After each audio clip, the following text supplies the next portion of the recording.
வணக்கம் சார். இப்போ புரட்சித் தலைவரோட பிறந்தநாள் 106 முடிந்து 107வது பிறந்தநாள் வருகிறது. புரட்சித் தலைவருக்கும் உங்களுக்கும் உள்ள நட்பு எப்படி? நீங்க எப்படி இந்த திரைத்துறைக்கு வந்தீங்க? திரைத்துறைக்கு வர்றதுக்கு எனக்கு வாய்ப்பே கிடையாது. ஏன்னா நான் வந்து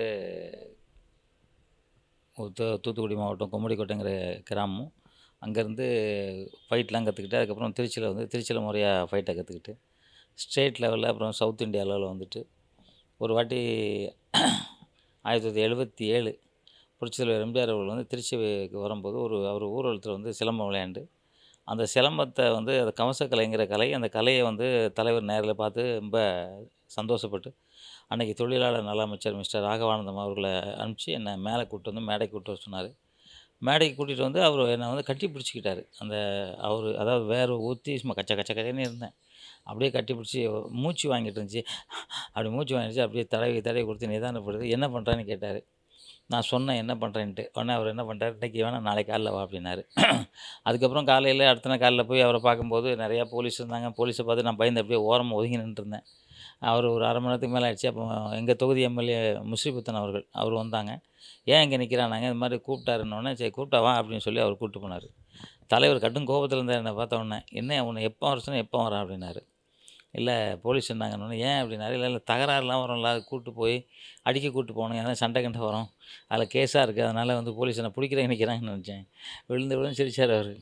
இல்லை எனக்கு பாதுகாப்பு நிற்கிறாங்க அப்படின்னாங்க. அப்போ தான் எனக்கு தெரிஞ்சு தலைவருக்கு அவ்வளோ பெரிய பாதுகாப்புலாம் கொடுக்குறாங்கன்ட்டு கொடுத்துட்டு, சின்ன வயசில் அப்போ ஒன்றும் விவரம் தெரியாது. இந்த காலம் மாதிரி யூடியூப்பு அந்த இதெல்லாம் கிடையாது. அப்போல்லாம் டிவியே கிடையாதுல்ல அப்போல்லாம்.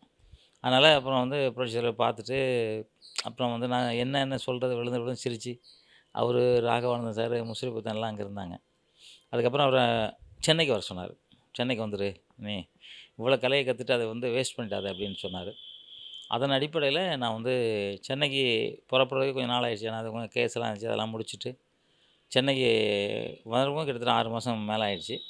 வந்து எங்கள் அண்ணன்ட்ட சொன்னேன். எங்கள் அண்ணன் நம்பவே மாட்டேன்ட்டாங்க. அட போப்பா எம்ஜிஆர் ஒன்று வர சொல்லாது அப்படின்னு ஒரே கிண்டல் கேலி பண்ண ஆரம்பிச்சிட்டாங்க என்ன வர சொன்னாருன்னு சொன்னோன்னே. அதுக்கப்புறம் நான் வந்து சரி எப்படி பார்க்குறதுங்கிறது எனக்கு தெரியாமலே இருந்துச்சு. ஏன்னா வீடு எங்கே இருக்குன்னு கூட எனக்கு தெரியாது. முன்னாடி ஒரு வாட்டி போயிருக்கேன். அடிமை பெண்ங்கிற படம் எடுக்கும்போது எங்கள் சின்ன அண்ணன் வந்து அவரோட தலைவரோட மிகப்பெரிய அதிகமான ரசிகமணி வச்சுருந்தாங்க பல்லாவரத்தில். அவங்க கூட ஒரு வாட்டி போய் ஒரு ஃபோட்டோ எடுத்திருக்கேன் அப்போ அந்த காலத்தில். அதுக்கப்புறம் ஆனால் அப்போ தெரியல எனக்கு வீடு எங்கேன்னு தெரியல. அதுக்கப்புறம் ஒரு குன்றத்தூரில் வந்து ஆயுத பூஜை ஒன்று நடந்துச்சு. அந்த ஆயுத பூஜையில் வந்து எல்லாம் சிலம்பம் விளையாடிக்கிட்டு இருந்தாங்க. நான் வந்து அந்த மாஸ்டர்கிட்ட போய் எனக்கு கொஞ்சம் கொடுக்குறீங்களான்னு கேட்டேன். எவ்வளோ நாள் ப்ராக்டிஸ் பண்ணியிருக்காங்க, ஒரு 20 நாள் தான் ப்ராக்டிஸ் பண்ணுவேன்னு அவர் கொடுத்துட்டாங்க. கொடுத்த அப்புறம் கம்பு எடுத்தோடனே கம்பு சதறிச்சு, கண்ணுக்கே தெரியல அந்த ஏரியா. அந்த மாதிரி சிலம்பம், செடி குச்சி, மான் கொம்பு, இந்த குத்து வரிசை, அதுக்கப்புறம் வந்து சுருள் கத்தி சுற்றுற, நுங்சாக்கு, கராட்டே, கட்டாசு இதெல்லாம் மேடையில் சந்தர்ப்பம் கிடச்சோன்னு எல்லாத்தையும் பண்ணிட்டேன். பண்ணால் ரூ. 1 2 ரூபான்ட்டு அப்போ அந்த காலத்தில் வச்சு ஒரு ரூ. 200 300 அப்போ கூட சேர்ந்து போச்சு பார்த்துங்க. அப்போ ரூ. 100 தான் கிரவுண்டு குன்றத்தூரில் இடமே. அவ்வளோ சேர்ந்துச்சு. மாலைகள்லாம் போட்டாங்க. பக்கத்துலேயே சிவன் கோயில் மாலைலாம் எடுத்து வாங்கி வந்து போட்டாங்க. ஏன்னா அந்த கூட்டத்தில் எங்கள் அண்ணன் இருந்திருக்காங்க. எங்கள் அண்ணன் இருந்தது வந்து எங்கள் அண்ணனுக்கு வந்து ரொம்ப சந்தோஷமாயிடுச்சு. என்னென்னா இப்படி வந்து தம்பி விளையாடுறான், ஒரு வேளை கூப்பிட்டு வர சொல்லியிருப்பாரோ அப்படிங்கிற மாதிரி ஆகி, அன்றைக்கே வந்து அடுத்த நாள் ஊருக்கு போக சொல்லிட்டாங்க. ஆனால் என்னென்னா அங்கே உள்ள அந்த விளையாண்டவங்க வந்து கொஞ்சம் பெரிய குரூப்பு. அவங்கள மிஞ்சி நான் விளையாண்டதுனால அங்கே பெரிய தகராறு வரும்னு எங்கள் அண்ணன் எதிர்பார்த்தாங்க. ஆனால் இல்லை, நடக்கலை. அதுக்கு அடுத்த நாளே என்கிட்ட கற்றுக்கணும்னு தான் ஏகப்பட்ட பேர் வந்தாங்க. அதுக்கப்புறம் வந்து நான் அதன் அடிப்படையில் வந்து எங்கள் அண்ணன் அங்கே வந்து மகளிர் அணி தலைவி ஒரு அம்மா அனுப்பிச்சு தோட்டத்துக்கு கூப்பிட்டு போக சொன்னாங்க. தோட்டத்துக்கு போனோம். அந்த அம்மாவை உள்ள விடலை. என்னென்னா நீங்கள் யார் அப்பாயின்மெண்ட் இருக்கா அப்படின்னா, இந்த மாதிரி இங்கேருந்து வரேன்னொன்னே இல்லை விடலை.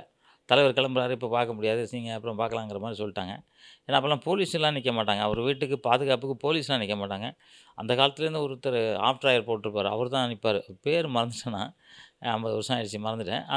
அவர் தான் நிற்பார். அந்த டைமில் வந்து என்ன கேட்டார், நீ யாருன்னாரு. நான் ஒரே வார்த்தை சொன்னேன், திருச்சியிலேருந்து வரேன்னு சொன்னேன். தங்கம்மா அப்படின்னு கேட்டார். ஆமாண்ணே உள்ளே போனார். அதாவது சுமார் 6 மாதத்துக்கு முன்னாடியே தங்கம்னு ஒரு பையன் திருச்சியிலேருந்து வருவான், அவனை உள்ளே விட்டுரு, உள்ளே விடாமல் அனுப்பிச்சாதனே நேரடியாக தலைவர் சொல்லிட்டு போனதாக அவர் சொன்னார். பெரிய ஆச்சரியம். என்னென்னா அப்படி ஒரு வாய்ப்பு வருமா என்னன்னு தெரியல. எனக்கு இந்த இடத்துல உங்களுக்கு வந்து பேட்டி கொடுக்குற அளவுக்கு என்னை உருவாக்குனது புரட்சித் தலைவர் எம்ஜிஆரோட நாமம் தான். உங்கள் பேர் வந்து தங்கம் பழம், தங்கப்பழம். ஆமாம், அது தங்கம்னு தான் எல்லாம் சொல்லுவாங்க. தங்கத்தை உள்ள விடு அப்படின்னு சொல்லி போயிருக்காரு. அதுக்கப்புறம் தலைவர் பார்த்தாரு. பார்த்தோன்னே அங்கே அப்படியே பார்த்துட்டு என்னை பார்த்துட்டாரு. என்ன பார்த்து அவருக்கு அடையாளம் வச்சிருக்காரு. அதான் பெரிய விஷயம். அடையாளம் வச்சோனே நேரா வந்து என்கிட்ட வந்தாரு. கைய குடுத்தாரு. "எப்படி இருக்க?" அப்படின்னாரு. "ஏன் இவ்வளோ நாள் கழிச்சு வரேன்னாரு." "எல்லாம் முடிஞ்சு." சொன்னேன் அவர்ட்ட இதெல்லாம் கேஸ்லாம் முடிஞ்சா அப்படின்னு. அதெல்லாம் அக்கறையா கேட்டு சாப்பிட்டியான்னு கேட்டாரு. ஒரு கணம் நிறுத்திட்டு, சாப்பிட்டேன்" அப்படின்னேன். கைய மோந்து பார்த்தாரு. அவர் மோந்து பார்க்கணும்னு அவசியம் இல்ல. ஒரு தாய் தான் மோந்து பார்ப்பாங்க எனக்கு தெரிஞ்சு. வேற யாருமே பார்க்க மாட்டாங்க. மோந்து பார்த்து, "நீ போய் முதல்ல சாப்பிடு" அப்படின்னு சொன்னாரு. "சரிங்கய்யா" அப்படின்னேன். அப்புறம் போய் சாப்பிட்டு நானும் என் கூட வந்த அந்த அம்மாவும் சாப்பிட்டோம். சாப்பிட்டு வந்து மத்தியானத்துக்கு மேல தலைவர் வந்தாரு. ரொம்ப அழகா பேசினாரு.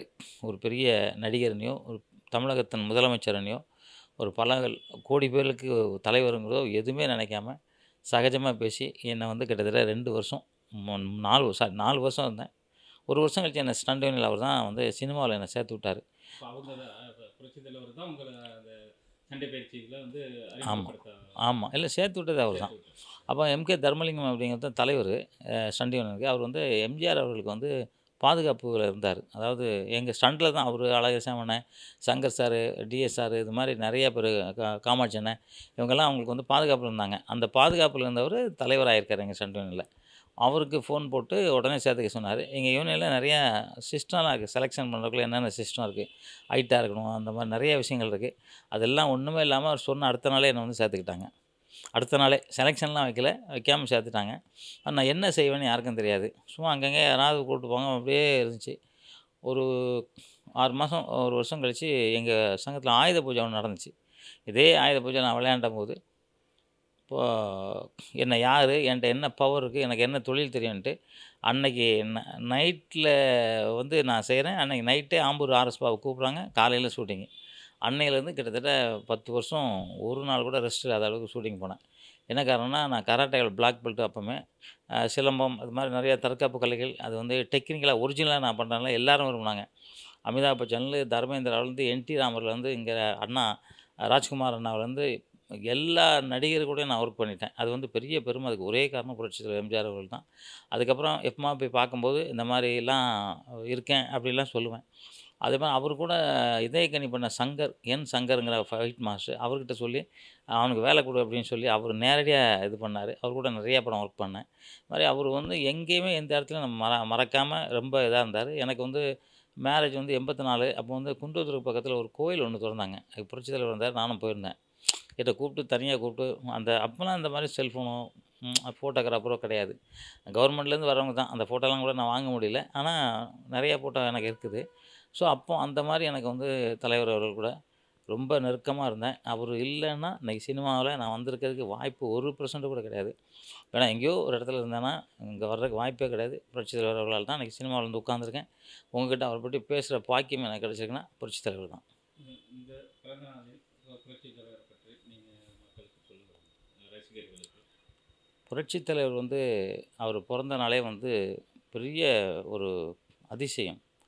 ஏன்னா, ஒவ்வொரு மகானும் எப்படி பொறந்தாங்களோ, அந்த மாரி இவரும் ஒரு மகான். ஒரு சாதாரணமா அவங்களும் சாப்பாட்டுக்கு ரொம்ப கஷ்டப்பட்டு பொறந்து, வளர்ந்து, தமிழகத்தின் முதல்வரா ஆண்டு, இன்னைக்கு வந்து இத்தனை வருஷம் இறந்து கூட அவர நம்ம யாரும் மறக்க முடியாத அளவுக்கு இருக்கிறாருன்னா, சாதாரண மனிதரால முடியாது. அது தெய்வ பிறவியால தான் முடியும். அந்த தெய்வ பிறவி தான் புரட்சித் தலைவர் எம்ஜிஆர் அவர்கள். ஆ நம்ம க ஏன்னா பொன்மனச்செம்மல், புரட்சித் தலைவர், எங்கள் தங்கம் இது மாரி சொல்லிக்கிட்டே போலாம். அவருக்கு வந்து என்ன பட்டம் குடுத்தாலும் அதுக்கு வந்து பொருந்தும். அது மாரி நல்ல மனிதர். அவர் பொறந்ததே வந்து மக்களுக்கு நல்லது பண்றதுக்கு தான். ஏன்னா வந்து ஒரு மனிதன் வந்து சொத்து சேர்க்கணும்னு நெனச்சுக்கிட்டே இருப்பாங்க. அவர பொறுத்தவரைக்கும் சினிமாவுல இருக்கும்போது வாங்குன சொத்து, அதுக்கப்புறம் ஒரு அரைக்கா கிரவுண்டு கூட அவர் வாங்கல. ஏன்னா சினிமாவுல சேர்த்தது தான். இன்னைக்கு வந்து கூட அவர் இறந்ததுக்கப்புறம் கூட எல்லாரும் நல்லா இருக்கணுங்கிறதுக்காக உயில் எழுதி ஸ்ட்ராங்கா எழுதி வச்சு, என்னென்ன பண்ணணும்னு இன்னைக்கும் அவர் உயிரோட இருக்கிற மாரி தான். இன்னைக்கும் அவர் உதவி பண்ணிக்கிட்டு இருக்காரு. இன்னைக்கு ராமாபுரம் தோட்டத்துக்கு போனோம்னா எல்லாருக்கும் சாப்பாடு உண்டு. எல்லா விஷயங்களும் இன்னைக்கு எத்தனை பசங்க படிக்கிறாங்க அப்படிலாம் நம்ம பார்க்கும்போது, தலைவர் இறக்கல, அ இருக்கிறாரு அப்படிங்கிறது தான் உண்மையான விஷயம். யார் கேட்டாலும் அவர் வாழ்ந்துகிட்டு இருக்காரு. அந்த அந்த மாரி மனிதத்தன்மையா எல்லாரும் வாழணும் அப்படிங்கிறத நான் நினைக்கிறேன்.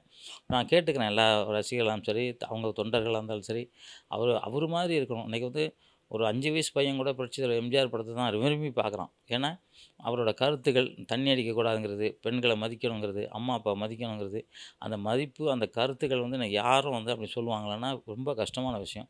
அவரு தானே செதுக்கிக்கிட்டாரு. இன்னைக்கு எவ்வளோ டைரக்டர் இருந்தாலும், தனக்கு என்ன வேணுங்கிறத அவர் கரெக்ட்டா பண்ணிட்டு, நாட்டு மக்களுக்கு இதுதான் பண்ணணுங்கிறதுக்காக அவர் கரெக்ட்டா பண்ணாரு. அது அந்த காலத்தில நாடோடி மன்னன் எடுத்து அதில டயலாக் எல்லாம் அவ்வளோ அனல் பறக்கிற டயலாக் மட்டும் இல்லாம, மக்களுக்கு என்ன சொல்லணுமோ அத தான் சொல்லுவாரு. அந்த மாரி அ எப் அதாவது வந்து நடிப்பு ஒண்ணு, வெளியில வாழ்றது ஒண்ணும் இல்லாம, வாழ்றதும் அதுதான், அவர் சினிமால நடிச்சதும் அதுதான். அந்த மாரி தலைவர் கிடைக்கிறதுக்கு நம்ம பெரும் பெரும் பாக்கியம் பண்ணியிருக்கணும். குடுத்து வச்சிருக்கணும். அந்த தலைவர் மாரி வாழலைனாலும், அவர் ஒரு 10% ஆவது எல்லாம் வாழணுங்கிறது தான் அந்த நேரத்தில, இந்த அவரோட பிறந்த நல்ல நாள்ல நான் விரும்பி வேண்டி கேட்டுக்கிறது மக்கள்கிட்ட தான். நன்றி. நன்றிங்க. ரொம்ப நன்றி. புரட்சித் தலைவர் எம்ஜிஆர் நாமம் வாழ்க!